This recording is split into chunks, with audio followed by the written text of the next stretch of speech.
Muito bem, 10 horas e 57 minutos, BMC News está de volta, estamos de volta na nossa programação, estamos chamando nosso segundo convidado do dia, o Écio Costa, professor de Economia da Universidade Federal de Pernambuco, também consultor empresarial. Écio, muito bom dia para você, bem-vindo mais uma vez aqui à nossa programação, bom recebê-lo aqui no primeiro dia do ano, primeiro dia útil do nosso ano de 2024, sempre uma satisfação tê-lo por aqui. Bom dia, Felipe. Bom dia, Gabriel. Bom dia, pessoal que acompanha o BMC News. É um prazer estar participando mais uma vez, inclusive, como você disse, o primeiro dia útil de 2024. Feliz ano novo aí para todos que estão acompanhando. Obrigado para você também. Ô, Écio, inclusive, estava falando com o Gabriel Monteiro mais cedo, né? A gente trazendo os principais destaques que ficou ali do fim do ano, projeções para esse ano de 2024.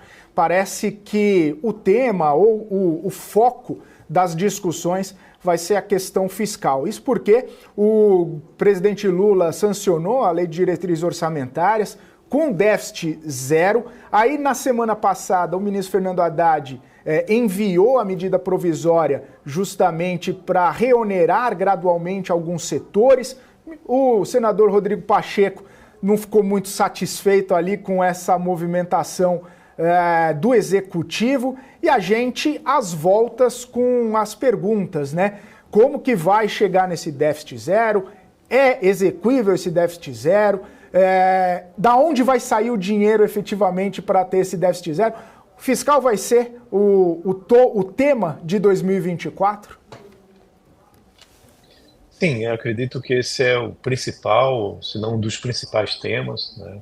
Vale lembrar que a reforma tributária que foi aprovada, ela ainda tem várias leis complementares que ainda vão ser discutidas ao longo desse ano e que vão trazer também muito contexto importante para o que vem no futuro em termos de tributação, mas a questão do déficit zero, sim, vai ser a pauta mais importante que estaremos vendo diversas reonerações ou novos impostos sendo criados, da mesma forma que a gente viu ao longo de 2023.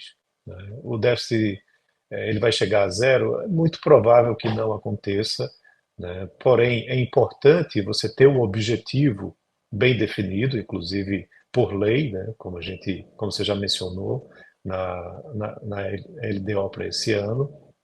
E aí vamos ver como que o governo vai se organizar em termos de aumento de arrecadação, porque a gente já viu que reforma administrativa, por exemplo, não é uma pauta, né, que vem sendo tratada por esse governo, e menos ainda num ano de eleição como esse, né? A gente tem eleições municipais, onde o PT vem perdendo protagonismo ao longo das últimas eleições e tem como objetivo, né, recuperar esse protagonismo.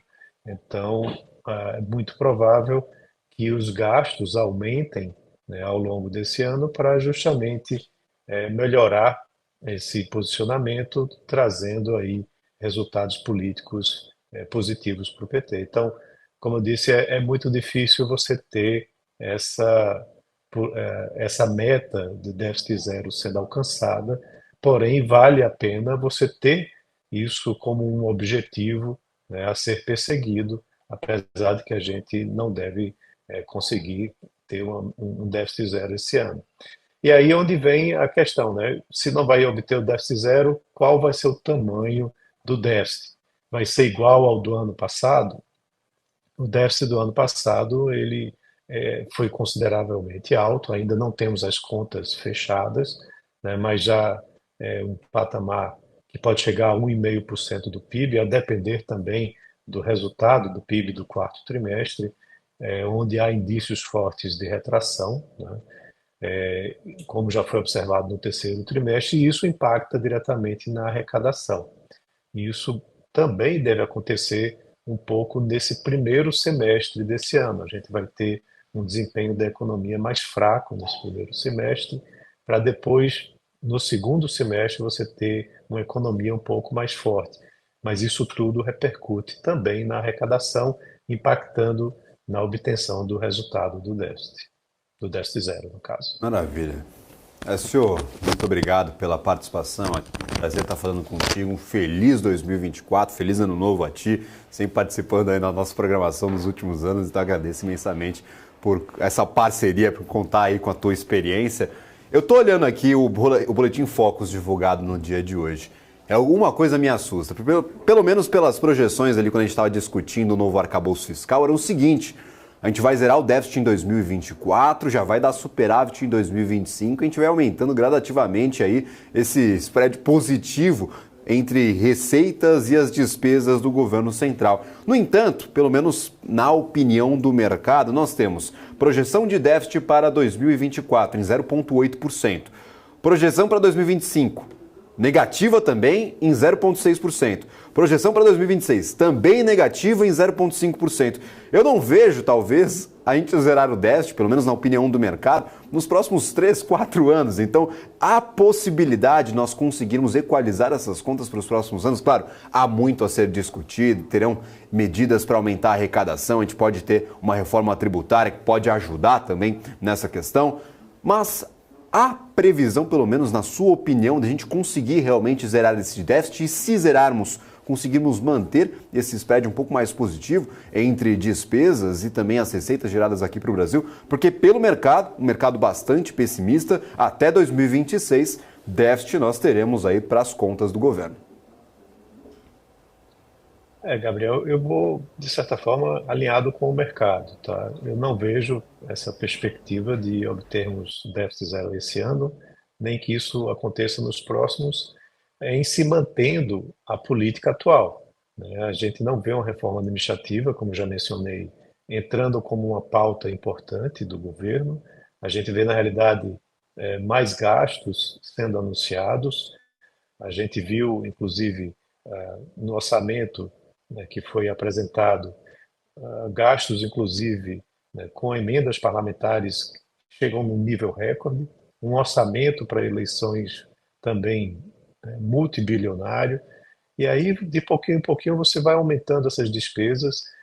O Ministério da Fazenda tentou reonerar a folha de pagamentos, mas serviu como, de certa forma, uma afronta ao Congresso, que tinha acabado de derrubar o veto, e a gente já vê que há uma movimentação forte para que isso não vá para frente. Então, algumas medidas do governo, inclusive, de aumentar a arrecadação, elas também não têm surtido efeito.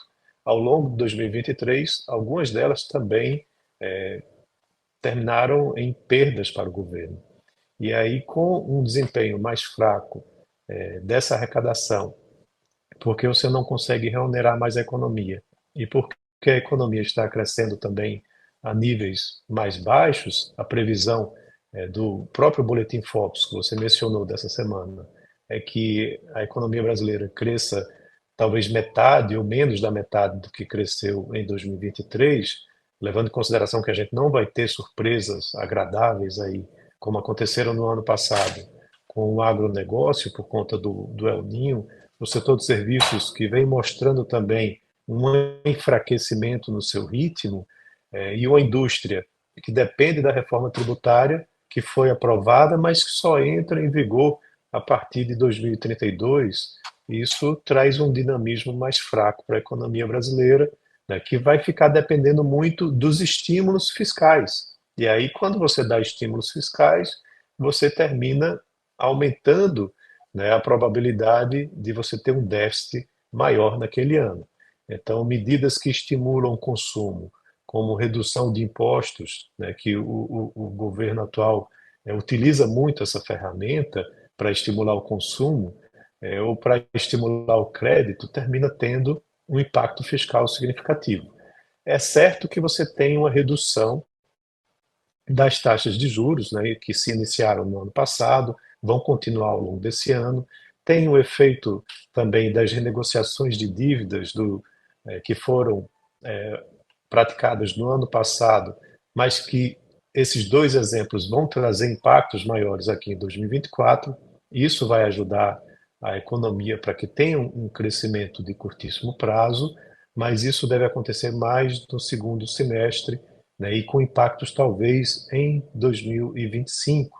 Né? Então, o ritmo da economia ele parece ser mais fraco para os próximos anos, o que dificulta na arrecadação, consequentemente dificulta na obtenção de um superávit primário, né? Ou seja, a gente tem que realmente focar esforços para uma redução nas despesas, para que seja um governo mais fiscalmente responsável, porque não adianta só tentar aumentar a receita, aumentando carga tributária, se a atividade econômica está mais fraca. Você precisa também fazer o dever de casa, reduzindo despesas, melhor direcionando essas despesas para que a economia possa, por si só, crescer mais, né, com menos dependência do Estado, e aí sim gere maiores resultados que possam reverter esse quadro de déficit. Caso contrário, eu acho muito pouco provável que no governo Lula 3 você tenha essa meta de déficit zero e superávit primário acontecendo. Perfeito. Eu tenho algumas perguntas em relação praticamente aos mesmos assuntos. Primeiro, nós tivemos uma surpresa em relação ao crescimento da economia brasileira no ano passado. Teoricamente, a gente vai terminar o ano de 2023 próximo mais dos 3% do que do 1% que nós projetávamos no início do ano. A projeção do mercado para 2024 é de um crescimento bem menor, se mencionava, se não a metade, menos da metade do crescimento do ano passado.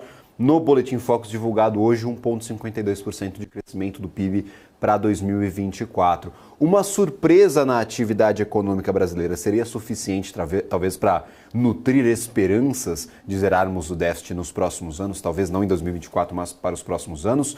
E outro ponto, nós teremos, a partir deste ano, a aplicação do novo arcabouço fiscal. Os gatilhos para controlar os gastos deste novo arcabouço serão suficientes, talvez, para frear um pouco o aumento destes custos do governo brasileiro e também favorecer nós zerarmos o déficit nos próximos anos? Estes dois fatores, como são calculados, pelo menos na sua opinião? Uma surpresa positiva? Não dá para calcular surpresa, mas como o Brasil surpreendeu nos últimos 2 anos, vou colocar essa pergunta aqui na tela. Seria suficiente crescermos 3%, talvez repetir o crescimento do ano passado para zerar déficit, ou mesmo crescendo muito, não é o suficiente para nós conseguirmos equalizar essas despesas que são aplicadas aqui para o custo Brasil?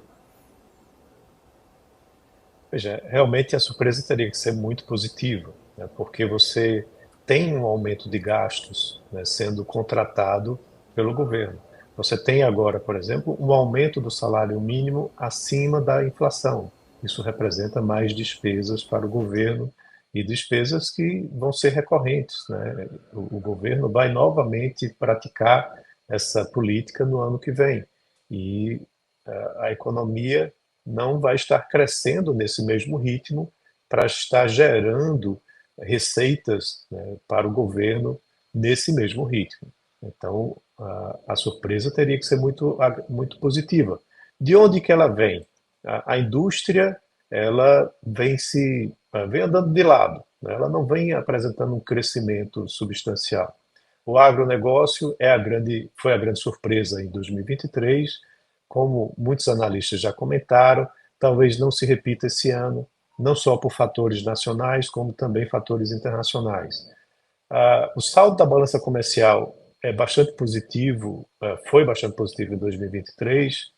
Os dados devem sair essa semana, confirmando aí um saldo positivo de praticamente 100 bilhões de dólares, mas veio muito porque as importações caíram significativamente e as exportações praticamente se mantiveram num patamar parecido com o do ano anterior.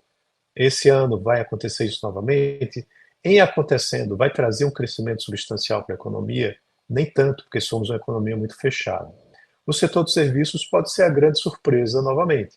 O setor de serviços representa mais 70% do PIB brasileiro.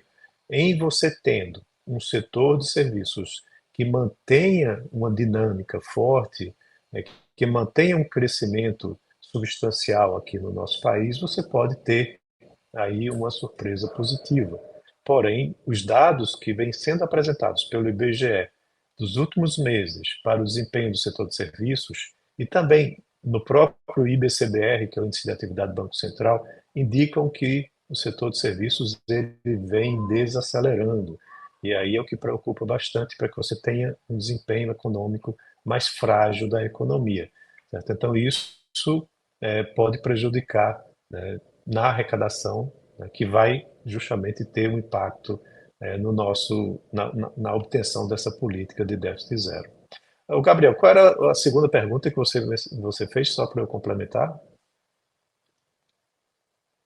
Aqui como talvez condicionantes um pouco mais positivos para uma zerada de déficit, o que eu acho talvez também muito difícil. Questão de crescimentos, uma surpresa no crescimento brasileiro, o quanto deveríamos crescer talvez para zerar este déficit. E as limitações de gastos do arcabouço fiscal, mesmo que bastante permissivo, o arcabouço fiscal poderá ser aplicado, aí não era aplicado no ano passado, será aplicado a partir deste ano. Então é uma pergunta aí que eu lhe faço, essa limitação à inflação, nós temos diversos limitadores ali de aumento de gastos do governo, serão suficientes talvez para também trazer um pouco mais de otimismo com essas contas públicas? Aí é onde eu fiz questão que você me lembrasse, porque eu me lembrava que era algo bastante importante, essa questão do arcabouço fiscal. É uma queda de braço que nós veremos acontecer nesse ano. Será que a equipe de Fernando Haddad, né, vai conseguir impor a regra do arcabouço fiscal da forma como foi planejado? Será que o restante da ala política, né, do governo e o próprio Congresso irão seguir a regra que foi aprovada no ano que vem, no ano passado? Isso é algo que me preocupa bastante esse ano, porque existem gatilhos que vão controlar essas despesas com o objetivo de fazer com que o arcabouço fiscal seja cumprido.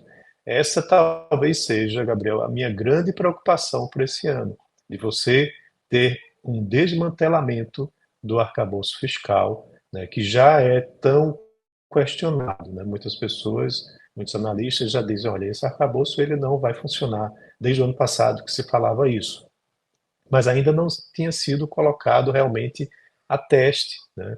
Até porque no ano passado foi aquele ano da PEC da transição, onde todos os gastos foram elevados, porque se questionava que o país tinha sido entregue, né, com muitas demandas a serem cumpridas pelo governo anterior, e que ia ser um ano de reorganização, de ajuste, e o arcabouço fiscal iria entrar para valer realmente, né, a partir de 2024. Então, essa termina sendo, na minha opinião, uma grande preocupação para esse ano, que pode, inclusive, trazer impacto sobre os juros. Por quê? Se você tiver um arcabouço fiscal sendo descumprido, se você tiver claramente que os objetivos não estão sendo perseguidos para que você tenha uma política fiscal mais responsável, isso afeta na política de juros brasileira, porque a expectativa é de que a inflação ela retome e, consequentemente, a credibilidade do país ela se degenera, né? Ela é quebrada, essa confiança, e aí você precisa ter juros mais altos, interrompendo a fase de queda das taxas de juros aqui do nosso país. O cenário internacional é de um horizonte de que as taxas toparam, né, chegaram no seu nível máximo, vão começar a cair ao longo de 2024. O Brasil pode ter, sim, uma surpresa positiva por conta disso, né, com juros que podem vir a cair mais por conta desse cenário internacional, né, de um cenário aqui doméstico mais favorável. Porém, se o arcabouço fiscal for abandonado, se ele não for cumprido, isso pode trazer uma consequência importante nos juros brasileiros. Senhor, muito obrigado pela participação. São grandes questões aí para 2024, as grandes perguntas que todos queremos respostas. Muito obrigado por essa primeira participação aqui no BMC News. Seja sempre muito bem-vindo. Que é isso, Gabriel. Eu que agradeço. Foi um prazer novamente estar falando com vocês e que 2024 a BMC News continue esse seu crescimento exponencial, né? Estão de parabéns e contem sempre com a minha participação. Um abraço a todos. Maravilha, muito obrigado. Um ótimo 2024 para todos, para nós aqui, para quem está nos assistindo, um ano de muitos negócios, mas para além disso, de boa